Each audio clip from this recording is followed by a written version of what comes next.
So what's up mga kastig? So another video na naman tayo mga kastig, no? So ngayon mga kastig is magbi-video na naman tayo. So another video na naman to sa ano. So magpapalit tayo ng racing coil. So ano ba yung racing coil mga kastig? So yung racing coil mga kastig is nagpo-produce ng kuryente papunta sa spark plug. So yun. So papalakasin natin yon mga kastig, no? So titignan natin. So ito yon. So yan, for FI to mga kastig. Yan. Sana marinig nyo ako kasi malakas yung ulan sa labas. Yan. So mga kastig, yung brand nya UMA Racing. So alam nyo naman pag UMA Racing yung mga brand mga kastig, no? So Origion. So made in, ano ba to? Gawang Japan. So made in Japan mga kastig. So UMA Racing yan, for FI use only lang. FI lang po to. So bubuksan natin. Ito yun mga kastig, oh. Yan. So ngayon mga kastig, titignan na natin yung stock natin. Stock na stock na coil. So titignan natin yung lakas ng kuryente niya mga kastig sa kumpara dito sa racing coil. So ngayon mga kastig, binili ko sa Shopee, only 800 plus. So 800 plus, so medyo may kamahalan mga kastig, no? Pero swak naman to mga kastig, racing coil, racing to bang palakas ng kuryente. So titignan natin.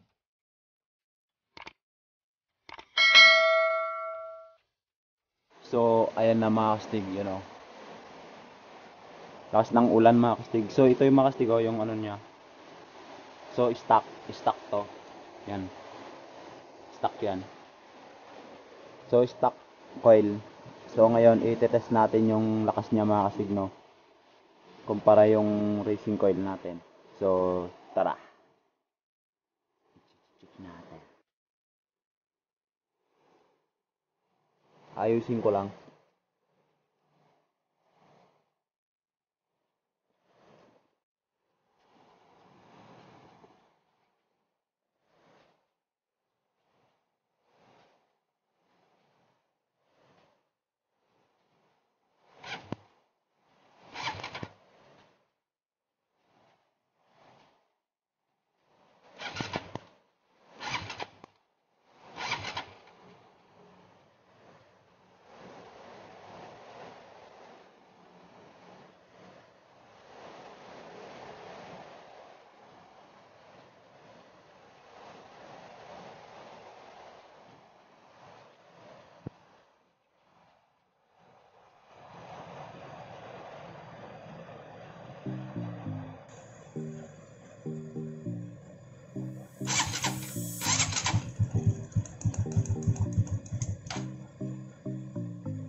Nakalawang na. So, sobrang tagal. Ito mga kastig is magagamit nyo pa rin to. No? So, itago nyo lang. Magagamit nyo pa rin to sa ano.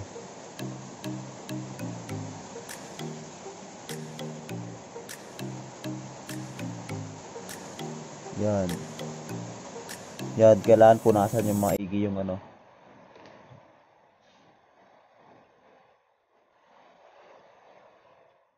Yan, maliit lang siya. Lagyan natin ng ano. Para mag-fit siya.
Yan.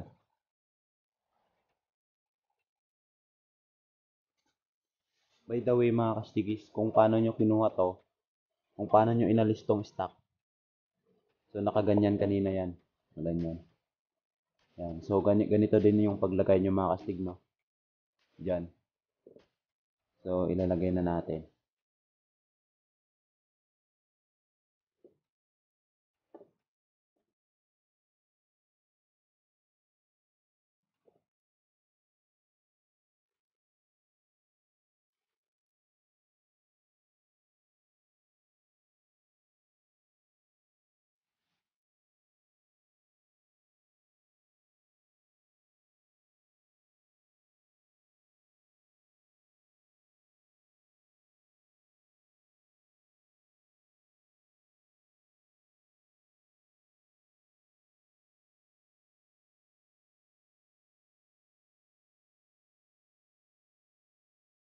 So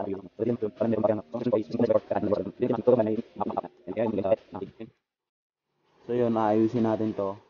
Kasi ipapakita ko lang sa inyo to. Itong spark plug ko na ito is gap. May ano to, may DIY. So na sa hindi pa nakapanood, yan. Hindi pa nakapanood dito is panoorin nyo lang sa previous video ko mga tips. Yan, pupunasan lang natin.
may mapupulot kayong konting aral sa akin, mga astig, no?